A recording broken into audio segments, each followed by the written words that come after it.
Smell those eggs and bacon. It's time for Breakfast Talk, a podcast covering a range of entrepreneurial and independent comics creation topics first thing in the morning. Of course, please like and share if you're enjoying our special seasoning. And be sure to subscribe to join us every Monday morning, 10 a.m. Eastern, 9 a.m. Central. Let's talk. I missed my cool intro. Yeah, welcome back to Breakfast Talk, episode 3. The most I'm breakfasty of all breakfast talks. extra bacon. I'm Greg Moquin, co-founder of Nova Comics and writer, creator, and New Yorker. New Yorker. Even though I don't have an accent, but people think I have an accent. Do I sound like I'm from Boston now? Baston? Baston? Baston, yeah. Baston, yeah, chowder and hot wings. Oh yeah, I'm Dylan. I forgot I'm next. Yeah. I'm here. I'm Dylan. I'm the chief editor-in-chief, and I'm just the chief. I'm editor-in-chief and CTO. I work on the website and do all the technical mumbo jumbo. Yes, and I'm Hilo from NewLeaf Studios. I am an illustrator by trade, and I am the art director, pretty much every director at NewLeaf Studios. Awesome. Today's topic, we're going to be talking about having a system in place for creating anything. So, like a comic, we'll just say, since we're comic creators. Because we didn't have a system in place, and it we destroyed it. It could have came out better, but because of my fault, my artist at the time, other things that factored in. So yeah, we're gonna jump into that. Okay, so just jumping. Just have like a fat kid jumping off like a diving board. I was like, what's that movie with Jack Black where she jumps in the pool and like all the water comes What's that out? Shadow? Shallow Hell. Yeah. It's like a tidal wave. Shallow Hal wants a gal. Yeah, there you go. So I guess I'll start since that's my experience. So Tell us about it, Greg. Tell us. I had a script for our issue 1 of Seer Chronicles, and I was like, cool. We didn't edit it, and I just sent it to the artist at the time that we had, and he just started making it without any didn't ask if it was edited or just, which I guess he probably thought it was edited. I just didn't know that process. So you need an editor. That's very important. We're actually going to be getting it edited the correct way now and redoing it. So yeah, so we created a system because that happened, which I guess that we learned from our mistakes. I learned it's my fault that I sent it to the artist beforehand, before it was even edited. There's another cop coming down the road. Greg's gonna mute himself while I take over. So one of the things that you should learn if you're operating a business or trying to build a creative endeavor, right? And that is that whenever something goes wrong, there's only 2 things that can be at fault: people or systems. And you should always check systems first. Systems are the process in which you go from point A to point B of completion for every task and all the minor tasks. So like the task as a whole of, like, say, completing a comic book, as all the way down to how you draw one line. And so obviously, you don't need something like a work instruction for how to draw a straight line. But the point is that there is a process to doing a lot of these things that can save you tremendous amounts of time. So like Greg was saying, he wrote up a script and without editing it sent it to an artist. So then when he received the work back, after looking at it and comparing it to what he had envisioned, he realized there was things missing. And now it's too late. He already paid the artist, already cleared it, right? So even the clearing of it was a process. And so now we have a little more in-depth process where before it goes to an artist, we get it edited. Once it's edited, it goes to the artist. Once the artist has drawn it, we then review it, and then we approve it.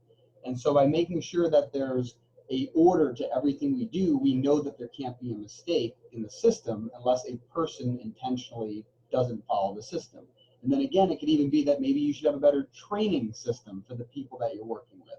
And so there's always look at systems first in order to improve your process in any task you do, but specifically when you're working on something creative, it's so easy to get lost in the creative process that you forget that there's still a business side to it, in the sense that there's a path you have to go along to get something created and then turned into a product. Yeah, most definitely. As a professional, having when I first entered into this, being a professional, it was all about fine-tuning my craft, and being able to see that the craft is just one part of it, and having a process is the other part of it, and fine-tuning your process has changed my entire, first of all, it's made my value go way up, and then secondly, it's improved my artwork by leaps and bounds, because now I know every single time I have this approach. I'm going to follow this approach because I know it's successful. It works. I'm going to do it, and I'm going to follow through with it, and it's going to work out well every single time.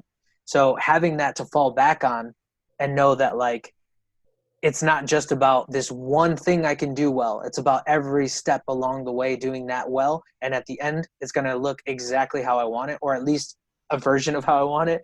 Because if you know anything about artists, we're perpetually the worst critics of our art. So even if we make, the best art we possibly can and everybody loves it, we're going to be like, man, that was a piece of crap. So, but on the artist side, so Greg sent his script to an artist.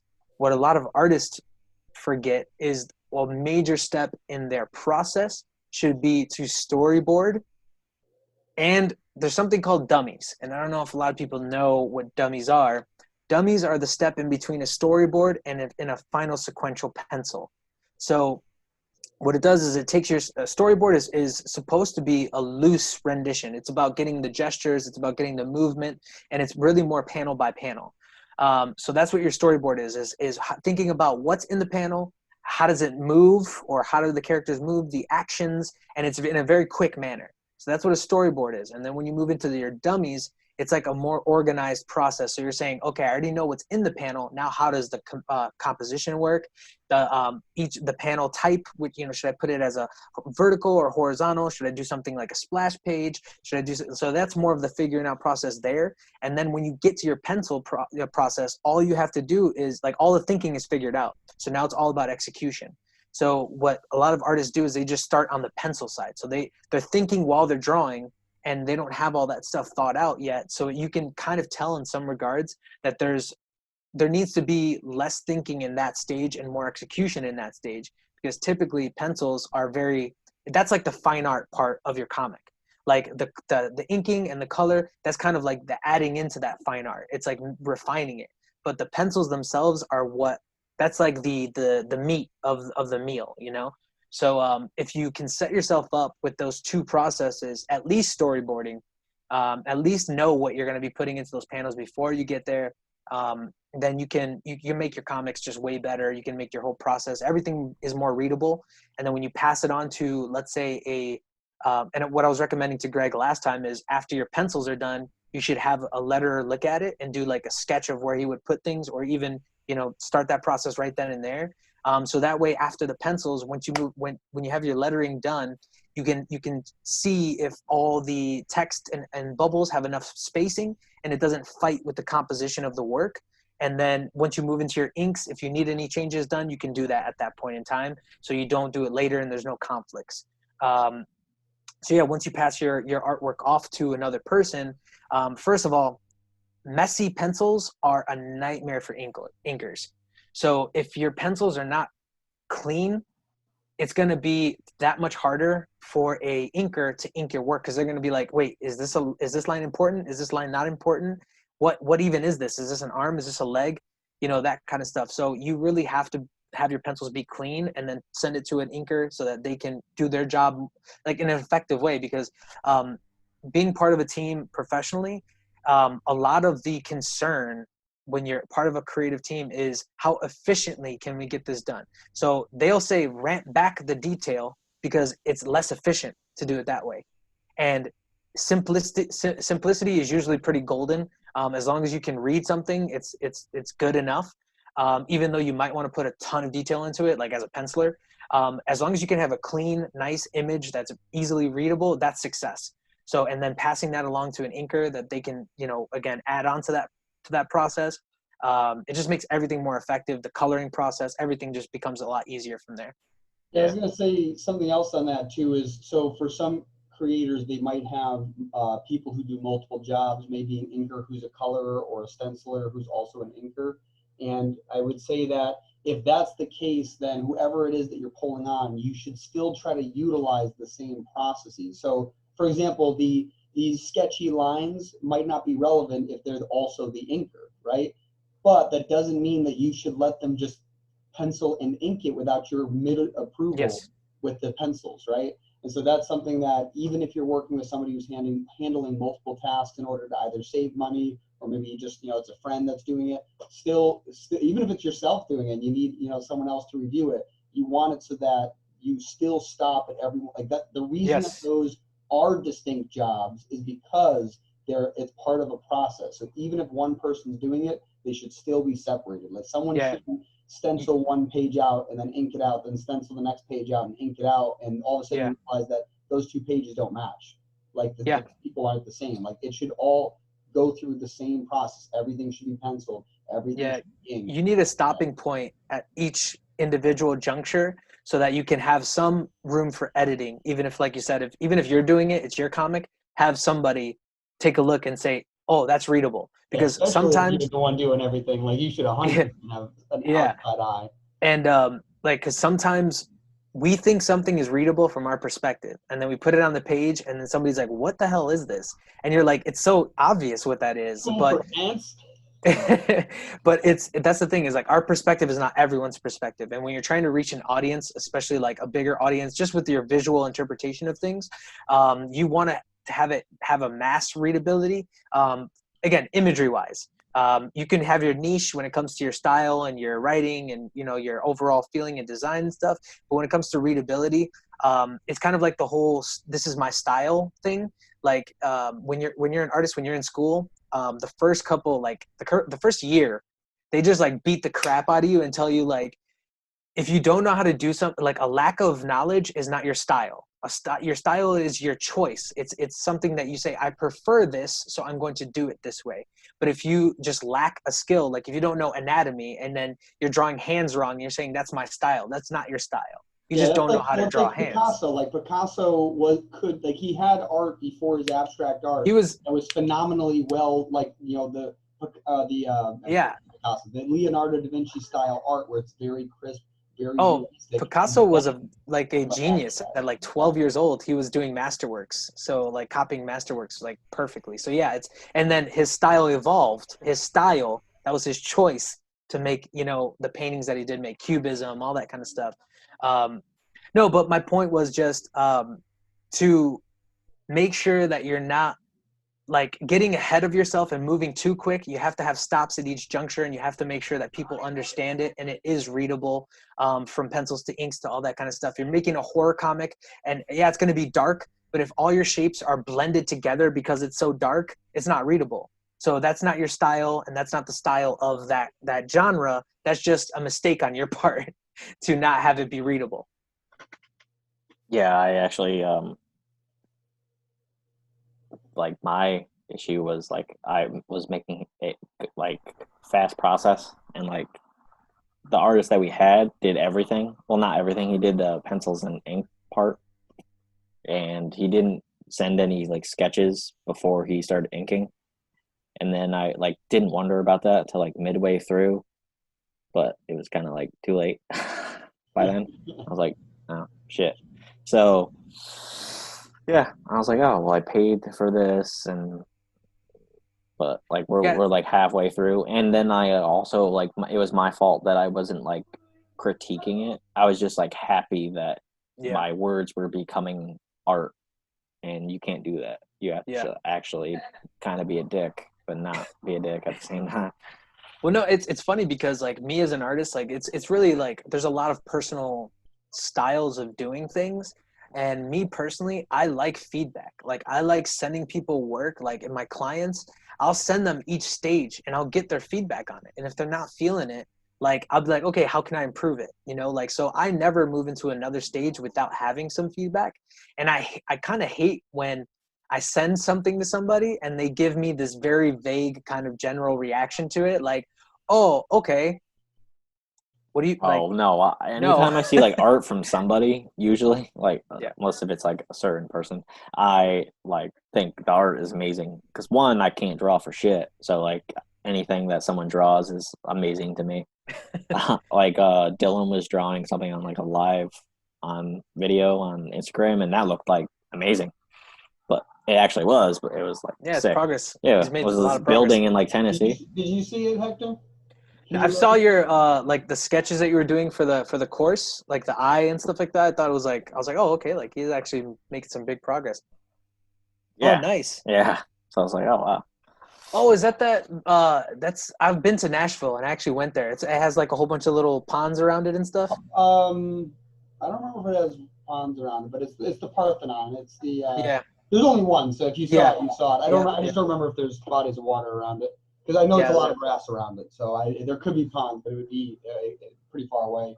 I don't know why that's like the number one thing I remember either. But yeah, no, well, it's because it stands out. It's the I think it's like the only replica of the Parthenon, and it's I can't remember if it's to scale or not. I think it wasn't to scale. I think it's smaller. Maybe not. Yeah, that I think Parthenon was inside they huge. show you what the scale size is, but I don't remember. I just remember that it's huge, and they got like a big ass statue inside.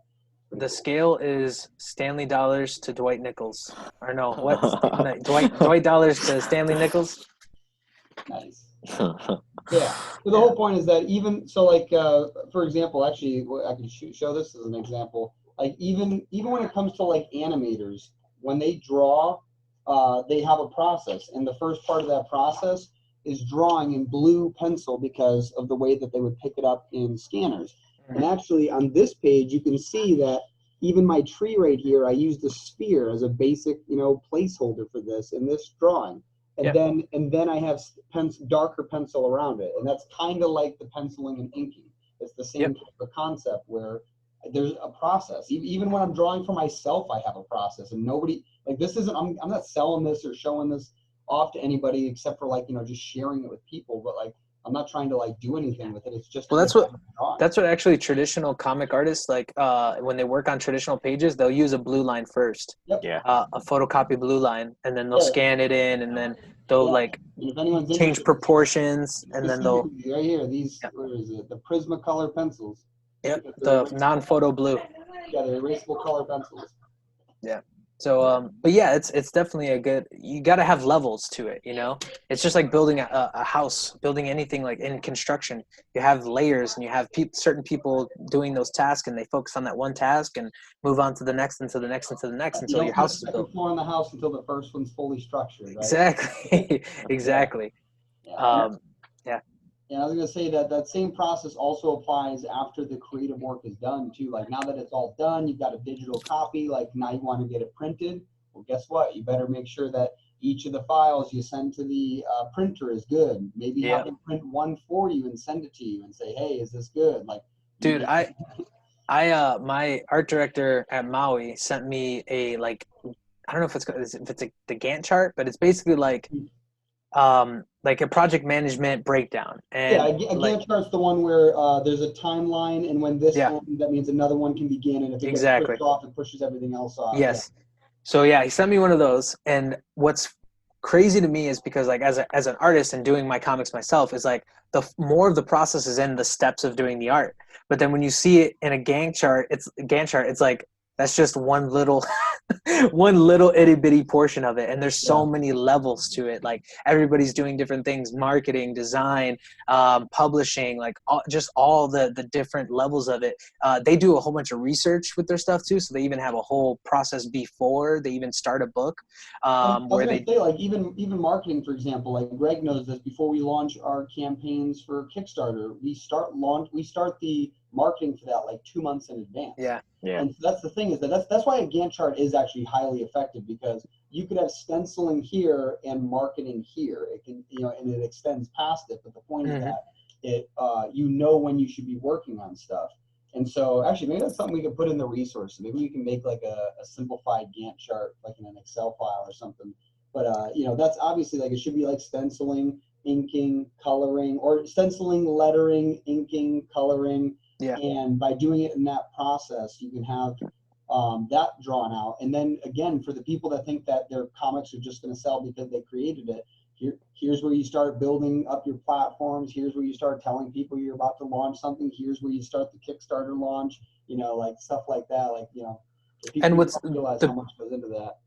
And the beautiful part to, first of all, the age we live in and the access to the information we have is a lot of that stuff is figured out already. Like you can go online and just look up information, get all the information you can, all the knowledge you can before you start that process. And then you'll know what comes first, second, third, what's the importance of what, and what I would do too is I would seek out anybody that has like a degree in project management or has like a specialty in project management and kind of just get their opinion about stuff and say like, how do you usually work with the team and what's your process? Do you have any tools that you use that can better my process? Just reach out to people, man. Talk. That's what the internet's for. It's disseminating information globally. Yeah, and especially if you're working on something creative, I'm sure somebody like an engineer might be, behooved to be like, ooh, I'll show you my cool little tactic to make your artwork better, right? So it's definitely something that could be effective. Yeah. Okay. That was pretty good. I like that one. Breakfast talk. Don't forget to like, share, and subscribe. And Smash it. Smash that like button. Just give me all the bacon and eggs you have.